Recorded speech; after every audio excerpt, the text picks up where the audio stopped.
అందరికీ నమస్కారం. తెలుగు వాయిస్ ఛానల్కి స్వాగతం. ఈరోజుటి మన కథ కురుక్షేత్ర మైదానం. ఈరోజు అమర్ ఇంటికి తిరిగి వచ్చేసరికి ఇంట్లో ఆశ్చర్యంగా ప్రశాంతమైన వాతావరణం నెలకొంది. ఏదో తెలియని భయాందోళనతో అతను తన గది వైపు వెళ్ళాడు. గది లోపల ఫోన్లో మాట్లాడుతున్న భార్య గట్టిగా నవ్వడం విన్నాడు. ఇక ఇప్పుడు జీవితంలో తిరిగి ఇటు చూడదు, అలాంటి ఏర్పాట్లు చేశాను. అమర్ తన తల్లి ఒడిలో తల పెట్టుకుని నిద్రపోవడం కాదు, తల్లి ముఖాన్ని చూడడానికి కూడా తహతహలాడుతాడు. తన భార్య మంజు మాటలు విన్న అమర్ గుండె ఒక్క క్షణం ఆగినట్లయింది.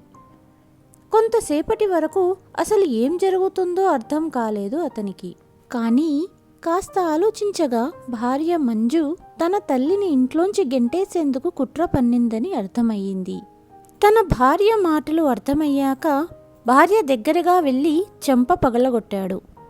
చెమ్మగిల్లిన కళ్ళతో తన రూంలో బ్యాగ్లో బట్టలు పెట్టుకుంటున్న తల్లి గదికి వెళ్ళి తల్లి కాళ్ళ మీద పడ్డాడు. చేతులు పట్టుకున్నాడు. కానీ అమ్మ ఒప్పుకోలేదు. అమ్మ స్వభావం కాస్త భిన్నంగా ఉండేది. ఒకరి దయతో జీవించడం అమ్మకు అస్సలు నచ్చదు. కాబట్టి తన ఆత్మగౌరవాన్ని కాపాడుకోవాలని అమ్మ నిర్ణయం తీసుకుంది. ఇక వృద్ధాశ్రమంలో ఉండాలని వెళ్ళిపోయింది. తల్లి వెళ్ళిపోయాక అమర్ చాలా బాధపడుతూ అమ్మ గదిలో అమ్మను స్మరించుకుంటూ కూర్చుని చాలాసేపు ఏడుస్తూనే ఉన్నాడు. అప్పుడు అతనికి తల్లి దిండు కింద ఒక ఉత్తరం దొరికింది. అమర్ ఉత్తరం చదవాలనే ఉత్సాహంతో తెరిచాడు.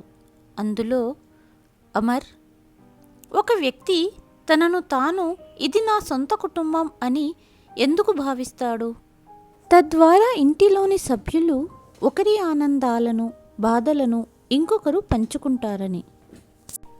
కానీ కాలం మరియు ఆలోచనల మార్పు వల్ల కుటుంబం యొక్క దండ విరిగిపోయినప్పుడు మనం ముత్యాల్లా ఒంటరిగా ఉంటాము. పరువు నిలబెట్టుకోవాలంటే ఇలాంటి అడుగు వేయాల్సిందే. నాకు తెలుసు అమర్, ఈ సమయంలో నీ కళ్ళల్లో నీళ్లు తిరుగుతున్నాయని. కానీ నీ కుటుంబంలో నా వల్ల తగాదాలు రాకూడదంటే నాకు ఇదొక్కటే మార్గం. పెద్దవాళ్ళు చెబుతూ ఉంటారు, ఒక తల్లి హృదయపు తీగలు ఆమె పిల్లల హృదయాలకు అనుసంధానించబడి ఉంటాయని, మరియు ఈ తీగలు ఎప్పుడైనా కంపించడం ప్రారంభించినప్పుడు దాని అర్థం మనల్ని ఎవరో గుర్తు చేసుకుంటున్నారని. ఈ అనుభూతిని పొందిన క్షణంలో మనం ఖచ్చితంగా మళ్ళీ కలుద్దాం. అప్పటిదాకా నా వద్దకు రావద్దు, మీ అమ్మ. అమర్ ఉత్తరం తిరిగేసి చూశాడు. వృద్ధాశ్రమం చిరునామా రాసి ఉంది. అమర్కు 10 సంవత్సరాల వయసు ఉన్నప్పుడు అతని తండ్రి పక్షవాతం బారిన పడి చక్రాల కుర్చీపైనే ఉండవలసి వచ్చింది. కానీ అతని తల్లి ధైర్యం కోల్పోకుండా తల్లి మరియు తండ్రి బాధ్యతలను చాలా సమర్థవంతంగా నిర్వహించింది. అమర్ తల్లిని చూసి ఆశ్చర్యపోయేవాడు. తన పిల్లల చదువులు, వారి ఆరోగ్యం, వారి ఆనందం, భర్తకు చేయవలసిన సేవ, ఇలా ప్రతి పని చూసుకుంటూ అమ్మ ప్రపంచం కుటుంబానికే పరిమితమయ్యింది. తన సంతోషాన్ని బాధను కూడా తాను ఎప్పుడూ చెప్పుకునేది కాదు. అమర్కి ఉద్యోగం వచ్చాక తల్లి ముఖంలో ఓ తృప్తి. ఈ రోజు కోసమే బ్రతుకుతున్నట్లు ఆమె కళ్ళల్లో సంతోషం. చాలా సంపన్న కుటుంబాలు లక్షల రూపాయల కట్నం ఇస్తామని అమర్ కోసం వచ్చారు. కానీ అమ్మ మాత్రం నిరుపేద కుటుంబానికి చెందిన అమ్మాయి అయితే ఆమె కుటుంబ విలువలకు మరియు బంధాలకు ప్రాముఖ్యత ఇస్తుందని, తద్వారా ఇంటి వాతావరణం సంతోషంగా ఉంటుంది అని అమ్మ మంజునే ఎంచుకుంది. ఉద్యోగం వచ్చిన 3 సంవత్సరాలకు నిరుపేద కుటుంబానికి చెందిన మంజుతో అమర్కు పెళ్లి అయ్యింది. అమ్మ మంజుకి ఎల్లప్పుడూ ప్రేమ మరియు ఆప్యాయతలనే పంచింది. ఎవరైనా మంజు లోపాలను ఎత్తి చూపినా అమ్మ సహించేది కాదు. పెళ్ళైన 1 సంవత్సరం తర్వాత అమర్ కొడుకుకు తండ్రి అయ్యాడు. అమ్మ ముఖం రెట్టింపు ఆనందంతో వెలిగిపోయింది. అమ్మ మనవడిని గోపాలని ప్రేమగా పిలిచేది. ఆమె కోడలును మంచం మీద నుండి కాలు కింద పెట్టనిచ్చేది కాదు అమ్మ. అమ్మ తన కూతురు రమ్యాని ఇంటికి పిలిచింది. కోడలు కూతురు కబుర్లు చెప్పుకునేవారు. అమ్మ వంటగదిని చూసుకునేది. ఇంటి కోడలు విలాసాన్ని చూసి రమ్య చెప్పింది, అమ్మా, ఇప్పుడు నెల పూర్తి కావచ్చింది. మా అత్తగారు నన్ను 11 రోజులకే ఇంటి పని చెయ్యొచ్చు అనేవారు. అమ్మ వెంటనే ఇలా చెప్పింది, మీ అత్తవారి ఇంట్లో ఇలా జరుగుతుంది కాబోలు. అయినా నేను కాస్త పని చేస్తే నా శరీరం అరిగిపోతులే. అవసరమైనప్పుడు ఒకరికొకరు సహాయం చేసుకోవడాన్నే ఉమ్మడి కుటుంబం అంటారు అంటూ కోడలికి సపోర్టుగా మాట్లాడింది తల్లి. మామగారు కూడా ఎల్లప్పుడూ తన కోడలు గురించి గర్వంగా చెప్పుకుంటారు. అతను తన కోడలిని అందరి ముందు పొగిడేవాడు. కానీ మామగారి మరణానంతరం కుటుంబం చాలా మారిపోయింది. ఆమె కొడుకు ఆమెను చాలా జాగ్రత్తగా చూసుకునేవాడు.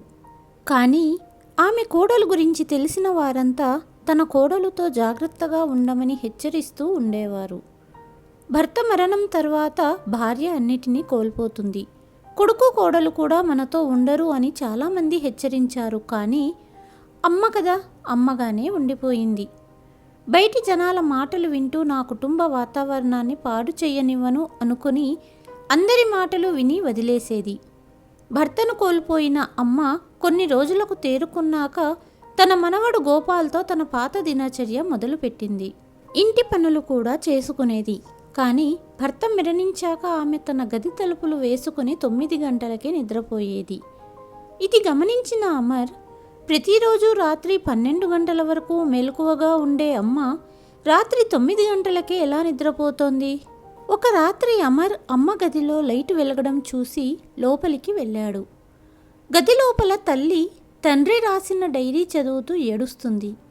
అమర్ని చూడగానే వెంటనే చీర కొంగుతో కన్నీళ్లు తుడుచుకుంది. ఏంటి అమర్, ఇంకా నిద్రపోలేదా అని అడిగింది. అమ్మా, నువ్వు నిద్రపోకపోతే నాకు నిద్ర ఎలా వస్తుంది? ఇలా అయితే నీ ఆరోగ్యం పాడవుతుంది అంటూ తన తల్లి ఒడిలో తలపెట్టి పడుకున్నాడు. మంచిదే కదా, నేను మీ నాన్న దగ్గరికి వెళ్తాను. అమర్, నీకు తెలుసా, మీ నాన్నగారు వీల్చైర్ మీద కూర్చునేవారు, నడవలేరు. కానీ మీ నాన్నగారు నాతో పాటు ఉంటే చాలు గొప్ప ఆసరాగా ఉండేది. ఒక చెల్లని నీడలో ఉన్నట్టుగా ఉండేది. కానీ ఇప్పుడు మీ నాన్న మరణించిన తర్వాత నా జీవితం శూన్యంలాగానే అనిపిస్తోంది. ఇక నాకు జీవితంలో ఎటువంటి కోరికలు లేవు. చాలా గౌరవప్రదమైన జీవితాన్ని మీ నాన్న ఇచ్చారు. నువ్వు నీ కుటుంబాన్ని ఏర్పరచుకున్నావు. మనవడి ముఖం చూసేశాను. ఇక మీ నాన్నగారు లేకుండా ఒక్కొక్క రోజు చాలా భారంగా గడుస్తోంది. ఇక భగవంతుడు కూడా నన్ను తొందరగా పిలుస్తే బాగుంటుంది. ఇలా అనకోమ్మా, నువ్వు లేకుండా నేను ఎలా బ్రతకగలను? ఎప్పుడైనా ఆలోచించావా? ఈ మాట చెబుతున్నప్పుడు అమర్ కళ్ళల్లో నీళ్లు తిరిగాయి. కానీ ఆ కన్నీళ్లు కింద పడకముందే అమ్మ అతనిని తన ఒడిలో చేర్చుకుంది. గోపాల్ని స్కూల్ బస్సు వరకు దింపడం, తిరిగి తీసుకురావడం లాంటి పనులు చేస్తూ తనకు తాను బిజీ అయ్యింది అమ్మ. అప్పుడప్పుడు కూతురు కూడా తల్లిని చూడ్డానికి వస్తూ ఉండేది. తల్లిని అడిగిన తర్వాతే అమర్ అన్ని పనులు చేసేవాడు. ఇలా ఇంటి వాతావరణం అమ్మకు ఎక్కువ ప్రాముఖ్యత ఇవ్వడం జరుగుతుండేది. కానీ మంజు తన అత్తగారికి ఇంత ప్రాధాన్యత ఇవ్వడం చూసి తట్టుకోలేకపోయింది. ఇప్పుడు మంజుకి తన స్థానం తనకు దూరం అయిపోతోందని ప్రతిక్షణం ఫీల్ అవ్వడం మొదలుపెట్టింది. అత్తగారితో భర్తకు ఉన్న మితిమీరిన అనుబంధం ఆమెకు నచ్చేది కాదు. ఆఫీస్కి వెళ్తున్నప్పుడు వస్తున్నప్పుడు అమర్కి ఒకటే చివాట్లు పెడుతూనే ఉండేది. అమ్మా అమ్మా, నీకు మీ అమ్మ తప్ప ఇంకెవరూ కనిపించరు. ఈ ఇంట్లో వేరే వాళ్ళు కూడా ఉంటున్నారు. మంజు, ఎందుకు నీకు అర్థం కావడం లేదు? సమయం గడిచే కొద్దీ అమ్మకు కూడా నాన్న లేకుండా బ్రతకడం అలవాటవుతుంది. మా నాన్న కూడా చనిపోయాడు. అప్పుడు మీరు 4 రోజులు ఫార్మాలిటీస్ ముగించుకొని ఇంటికి వచ్చేశారు. ఈ విషయాలు అప్పుడు ఎందుకు గుర్తుకు రాలేదు? ఇక్కడ మీ నాన్నగారు పోయి 2 నెలలు పైనే అయ్యింది. అయినా మీరు ఇంకా మీ అమ్మను తలపై పెట్టుకొని చూసుకుంటున్నారు. పైనుంచి ఎప్పుడూ మీ అక్క అమ్మను చూడాలి అనే వంకతో ఇక్కడే పడుంటుంది అన్న మంజు మాటలకు అమర్కి చాలా కోపం వచ్చింది. కానీ అమ్మ వింటే బాధపడుతుందని ఆ సమయంలో సైలెంట్గా ఉన్నాడు. కానీ పక్కనే ఉన్న రూమ్లో కూర్చున్న అమ్మ అంతా వింటూనే ఉంది. కోడలి నోట ఇంత విషపూరితమైన మాటలు విని, ఇప్పటి వరకు నేను ఎవరినీ ఏమీ అడగలేదు. కోడలిపై ఎటువంటి ఫిర్యాదు చెయ్యలేదు. నేను కోడలిని కూతురి కంటే ఎక్కువగా చూసుకున్నాను. కానీ కోడలు నా పట్ల ఇంత కక్ష పెంచుకుంది ఎందుకు? ఈ సంఘటన తర్వాత అమ్మ ఒక ముఖ్యమైన నిర్ణయం తీసుకుంది. ప్రతిరోజు సాయంత్రం దగ్గరలోని దేవాలయానికి సత్సంగానికి వెళ్ళి కొంతసేపు ఉపన్యాసాలు విని తన వయసు ఉన్న ఆడవాళ్లతో కూర్చొని ఇంటికి వచ్చేది. ఒక సాయంత్రం అమ్మ తిరిగి వచ్చేసరికి ఆ ఇల్లు కురుక్షేత్ర మైదానంలా ఉంది. అమర్ తల పట్టుకొని కూర్చున్నాడు. మంజు తీవ్రంగా అరుస్తున్నది. ఈ ఇంట్లో ఉండడం నా వల్ల అవ్వడం లేదు. నా ఇష్టం వచ్చినట్లు డబ్బు కూడా ఖర్చు చేయలేను. ఏదైనా ఉద్యోగం చేయాలంటే ఇంట్లో చిన్నబాబు బాధ్యత ఉండటం వలన ఉద్యోగం కూడా చెయ్యలేను.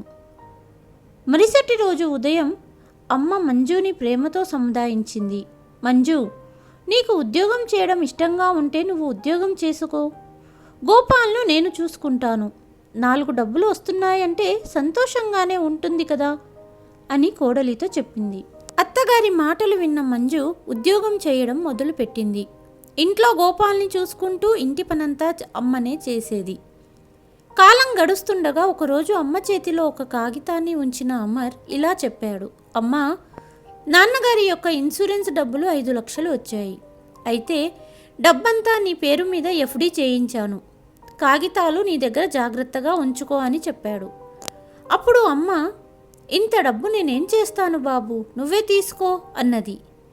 లేదమ్మా, డబ్బులు నీవే కాబట్టి ముందు ముందు నీకు కష్టసుఖాల్లో ఉపయోగపడతాయి, నువ్వే ఉంచుకో అని అమ్మ చేతిలోనే కాగితాలు పెట్టాడు. ఇదంతా వింటున్న మంజు, మీ అమ్మ ఇష్టంగా డబ్బు ఇస్తుంటే వద్దంటారెందుకు అంటూ భర్త మీద పోట్లాడడం మొదలుపెట్టింది.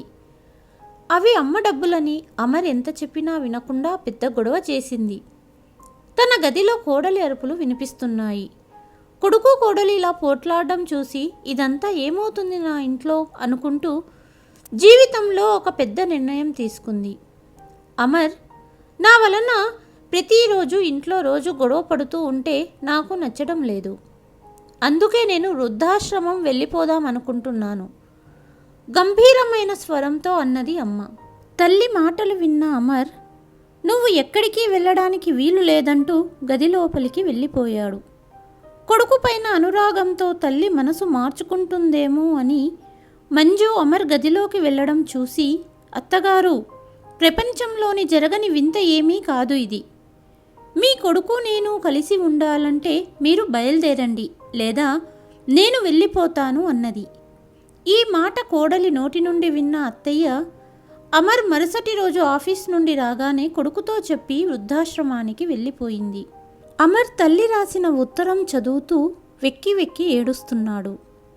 రోజులు గడుస్తూ ఏడాది గడిచింది. ఇన్ని రోజులలో తల్లి రాసిన ఉత్తరాన్ని ప్రతిరోజు చదివి తల్లిని తలుచుకుని అమర్ బాధపడుతూనే ఉండేవాడు. ఒకరోజు ఉదయం మంజు అమర్ కోసం టీ తీసుకొచ్చింది. అప్పటికే అమ్మ జ్ఞాపకాలతో ఉన్న అమర్ నాకొద్దు అని గట్టిగానే చెప్పాడు. మంజు ఏదో చెప్పబోతుండగా అమర్ అన్నాడు, నేను అమ్మని కలవడానికి ఆశ్రమానికి వెళ్తున్నాను అనుకుంటూ బయలుదేరి వెళ్ళిపోయాడు. 1 గంట ప్రయాణం చేయవలసిన అమర్కు అడుగడుగునా అమ్మ జ్ఞాపకాలే. ఒక స్టేషన్లో టీ తాగడానికి ట్రైన్ దిగాడు. తల్లి ప్రతిరోజు ఉదయం తనకు టీ ఇచ్చి నిద్రలేపేది అని గుర్తు చేసుకున్నాడు. ట్రైన్లో ఒక తల్లి తన చంటి పిల్లవాడిని జోలపాట పాడుతూ నిద్రపుచ్చుతుంది. అది చూసిన అమర్కు కళ్ళల్లో నీళ్లు తిరిగాయి. అమర్ రాత్రిళ్ళు ఎప్పుడు నిద్ర రాకపోయినా తల్లి ఒడిలో నిద్రపోయేవాడు. తల్లి పాడే లాలిపాటలు గుర్తు చేసుకున్నాడు. అలా 1 గంట తర్వాత ఆశ్రమానికి చేరుకున్నాడు. లోపలికి వెళ్ళి చూడగానే తల్లి ఒక అబ్బాయిని ఆడిస్తూ అన్నం తినిపిస్తుంది. అమర్ని చూడగానే తల్లి కళ్ళు కన్నీళ్లతో నిండిపోయాయి. అమర్ని చూడగానే తల్లి, నా కోడలు మంజు ఎలా ఉంది, గోపాల్ ఎలా ఉన్నాడు అని అడిగింది. అమర్, ఏమి తింటావు? లడ్డు, జిలేబీ, కోవా చెప్పు అంటూ కళ్ళ నుండి వస్తున్న కన్నీళ్లను దాచుతూ కొడుకును అడుగుతుంది. అమ్మా, నన్ను చూడు, ఎలా వదిలి రాగలిగావమ్మా నన్ను? కన్నీళ్లను దాచిపెట్టాల్సిన అవసరం లేదు అంటూ తల్లిని కౌగలించుకుని వెక్కి వెక్కి ఏడుస్తున్నాడు. తల్లి కూడా కొడుకును హత్తుకుని ఏడుస్తుంది. ఈరోజు తినడానికి ఏమీ వద్దు అంటూ తల్లి ఒడిలో తలపెట్టి పడుకున్నాడు. అమ్మా, నీకు ఈ స్వీట్స్ అన్నీ ఎవరు తెచ్చి ఇచ్చారు? ఇంకెవరు? వాచ్మెన్కి డబ్బు ఇస్తే తెచ్చి ఇచ్చాడు. వృద్ధాశ్రమం వెనుక అనాథాశ్రమం ఉంది. అక్కడి చిన్నపిల్లలు వస్తూ ఉంటారు. వారికి ఇవ్వడానికి నేను తెచ్చి పెడుతుంటాను. ఆ చిన్నపిల్లలను చూసినప్పుడు గోపాల్ గుర్తుకు వస్తాడు. తల్లి ఒడిలో తలపెట్టి పడుకున్న అమర్కు అసలు నేను అమ్మను వృద్ధాశ్రమం ఎలా పంపగలిగాను? మంజుని ఎందుకు ఆపలేకపోయాను? ఇవే ప్రశ్నలు చాలాసార్లు స్వయంగా అంతరాత్మను అడిగాడు. ఈరోజు కూడా తన వద్ద సమాధానం లేదు. అమ్మను వృద్ధాశ్రమం పంపడానికి మంజు చేసిన గొడవలు, అవి చూసిన అమ్మ త్యాగం, వీటి మధ్యలో నేను ఏమీ చేయలేకపోయాను. ఇవన్నీ ఆలోచిస్తూ అమ్మ వడిలో వెక్కి వెక్కి ఏడవాలనుంది. మంజు వేరే ఇంటి నుండి వచ్చింది, కానీ నేను కన్న కొడుకునే కదా. ఎంత పెద్ద తప్పు చేశాను. నా సంసారం సజావుగా ఉండాలంటే అమ్మను వృద్ధాశ్రమం పంపడం ఒక్కటే మార్గమా? కాసేపు అమ్మతో కబుర్లు చెప్పాక, అమ్మా, నాతో పాటు నువ్వు కూడా పద, ఇంటికి వెళ్దాం అన్నాడు. కానీ స్వాభిమానం గల అమ్మ, లేదు అమర్, నన్ను బలవంత పెట్టకు అన్నది. గడియారం చూసి లేచి నిలబడి, అమ్మా, నేను వెళ్తాను అన్నాడు. అమర్ ముందు తన బలహీనం అవ్వకూడదని చిరునవ్వుతో కొడుకును పంపింది. ఊరికి బయలుదేరిన అమర్ మనసు భారంగానే ఉంది. ఏదన్నా చేసి అమ్మను తీసుకెళ్ళగలిగితే బాగుంటుంది అనుకున్నాడు. నాన్న వీల్చైర్ మీదనే ఉండేవారు. అలాంటప్పుడు తల్లి తండ్రి అయ్యి కుటుంబాన్ని పోషించిన అమ్మను నా సంసారం కోసం వృద్ధాశ్రమంలో వదిలేసి వెళ్తున్నాను. ఎంత స్వార్థపరుడినయ్యాను. ఇంటికి పెద్ద దిక్కు చాలా అవసరం. ఒక్క క్షణంలో ఆలోచించుకుని ట్రైన్ దిగి ఆశ్రమం వైపు కదిలాడు. ఆశ్రమానికి వెళ్ళి తల్లి గదివైపు వెళ్ళిన అమర్ అక్కడి దృశ్యాన్ని చూసి ఆశ్చర్యపోయాడు. కాలి కింద భూమి కదిలినట్టయింది. మంజు అమ్మ పాదాల వద్ద కూర్చుని ఉంది. ఏడుస్తూ ఇలా చెప్పింది, అత్తయ్య, మీరు వెళ్ళిపోయాక మీ లోటు నాకు అర్థమయ్యింది. నన్ను మీ వద్దకు తీసుకెళ్ళమని మీ కొడుకును చాలాసార్లు అడిగాను. కానీ నాపై ఏ నమ్మకంతో తను నన్ను తీసుకువస్తారు? నేను చేసిన పనులే అలాంటివి కదా. నా మీద ఆయనకు నమ్మకమే పోయింది. మీరు రాసిన ఉత్తరం వెనుక అడ్రస్ చూసి వచ్చాను. ఇల్లు డబ్బు ఉన్నప్పటికీ ఇంటిలో శాంతి లేకుండా పోయింది. మీరు ఉన్నప్పుడు ఎటువంటి సమస్య లేకుండా ఉద్యోగానికి వెళ్ళేదానిని. గోపాల్ గురించి కూడా నాకు భయం ఉండేది కాదు. అత్తయ్య, ఇక మీ మనసు ఎప్పుడూ నొప్పించను. ఇంటికి పెద్ద దిక్కు చాలా అవసరమని తెలిసొచ్చింది. గోపాల్కు కూడా మీరు కావాలి. వాడిని మీ నీడలోనే పెంచి పెద్దవాడిని చెయ్యండి. మాతో పాటు ఇంటికి వెళ్దాం రండి అత్తయ్య అంటున్న మంజు మాటలు విని అమ్మగారికి కూడా కళ్ళల్లో నీళ్లు తిరిగాయి. అమ్మా, నీ నీడ మాకు చాలా అవసరం. ఇక మాతో పాటు రా అంటూ అమర్, మంజు, అమ్మ సామాన్లన్నీ సర్దు అన్నాడు. అమ్మ కొడుకు కోడలను హత్తుకుంది. ఈ దృశ్యాన్ని చూస్తున్న ఆశ్రమంలోని మిగిలిన వృద్ధుల చప్పట్లతో ఆశ్రమం ప్రతిధ్వనించింది. తల్లి తండ్రి తమ పిల్లల కోసం సర్వస్వాన్ని త్యాగం చేస్తారు. కానీ పిల్లలు తల్లి తండ్రిని వృద్ధాశ్రమాలకు పంపించి వేయడం ఎంతవరకు సమంజసం? ప్రతి ఇంటికి పెద్ద దిక్కు చాలా అవసరం అని చెప్పడమే ఈ కథ యొక్క సారాంశం. ఈ కథ మీకు నచ్చినట్లయితే please like, share and subscribe to Telugu voice. మరి ఒక కథతో మళ్ళీ మీ ముందుకు వస్తాను. అంతవరకు సెలవు.